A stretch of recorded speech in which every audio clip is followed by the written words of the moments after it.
Robotika lantzen robot gabe saio honetan, biraketak landuko ditugu. Horretarako, kode hau jarriko dugu, eta bertan, aurreaka mugimendu ez gain, biraketak agertzen dira. Kasu honetan, gehienak edo denak eskuinera dira. Gure helburua, abia puntu honetatik hasi, eta P aparkalekuan aparkatzea izango da. Abiadura, 130ean ipini dugu aurreraka, eta biraketetan 150.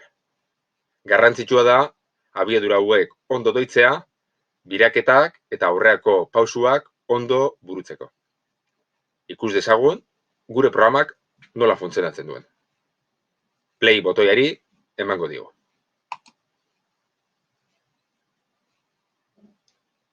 Hor egiten du, eskuinerako biraketa, beste eskuinerako biraketa bat, eta azken biraketa. Distantziak, lehenengoa 95 zentimetro izan da, bigarrena 70 zentimetro, gero 75 zentimetro, eta azkena 30 zentimetro. Abia puntura joan nahi baldin badugu, botoi honeri sakatzen digu.